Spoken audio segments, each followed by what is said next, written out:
Hi, my name is Sophie Hilaire, and I'm an MBA admissions counselor at Stratus. I also went to West Point, served in the Army, and also after my MBA went and worked at McKinsey for 5 years. So today I want to talk about something that's very near and dear to my heart, which is some tips for veterans who are transitioning into an MBA program. So that was me a long time ago. Also, my younger brother and sister did the same thing.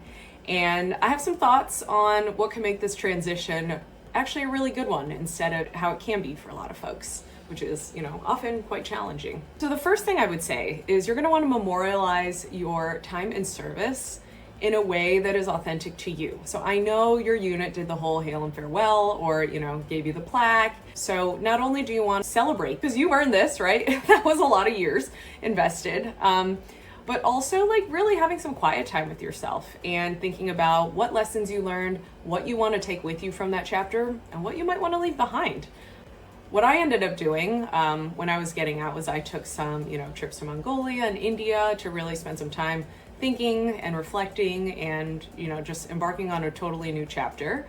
But for other people, especially if you have a family, maybe that's going to look like spending a lot of time with them.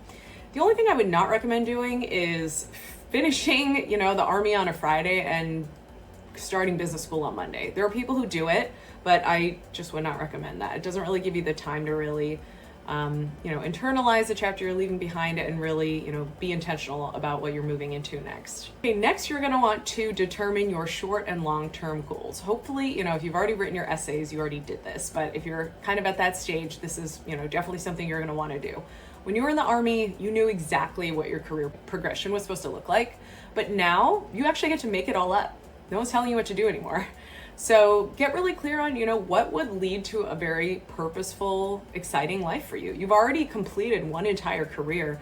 I wouldn't say that everyone needs to, go into more stepping stones to what they ultimately want to do. It could look like that, but if you're ready to just, go to school and then do the thing, think about that.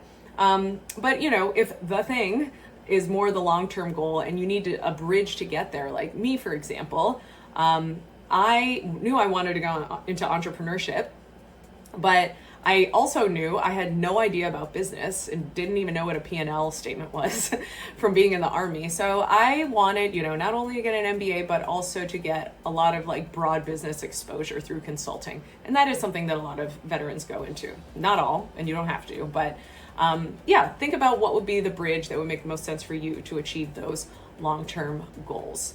Another resource that you might want to leverage that I think is really helpful is Service to School. And, they are a totally free resource for veterans as you're transitioning into an MBA program or really any other kind of education. Tell your friends who are just going into undergrad or something after the service too. But yeah, they're definitely an amazing resource that I have not only benefited from, but also given my time to as well over the years. Number 3, you're going to want to research all available veteran benefits. I know you've been hearing about this stuff for a long time, but you might have also been like, I don't want to think about that because it's really overwhelming. It kind of seems like a black box. That's a lot of bureaucracy and I'm ready to leave that behind. Well, that bureaucracy could serve you very well, and it is worth doing the research. You might be surprised. Some of these programs, once you figure out about them, it's actually a much smoother ride. And even the ones that are kind of bumpy, there's often a really big reward on the other end, so it's worth sticking with it. The way to figure out how to navigate these places is often not going on their website.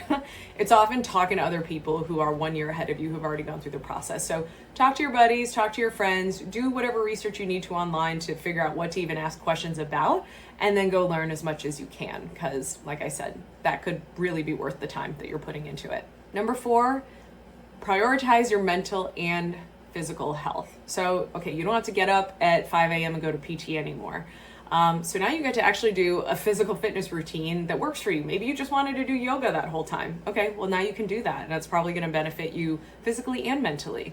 Also, go to therapy if you didn't have time in the military and you feel like you could benefit from that. There's so many free resources for veterans to access therapy.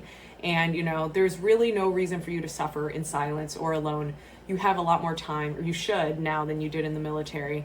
And even if you feel like you don't have the time, I would recommend making the time, because this point forward, you are in charge of your physical and mental well-being, and you're going to want to make that as strong as you can because you deserve it.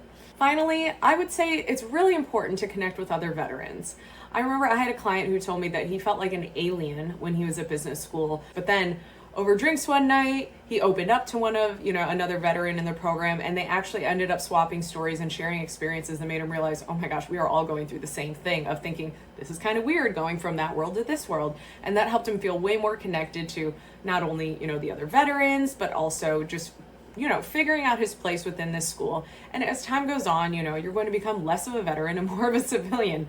So, that transition, though, I think is very much made easier if you have folks that you are connecting with who are going through the same things as you. So don't be afraid to reach out and lean on your fellow vets for support. I did the same thing when I was at business school, and it definitely made a huge, huge difference. So those are my tips for all you vets out there. If you're looking for any support or, help with your applications as you're navigating this whole transition into your MBA, feel free to reach out to myself or any of the counselors here at Stratus for a free 30-minute consultation. Good luck.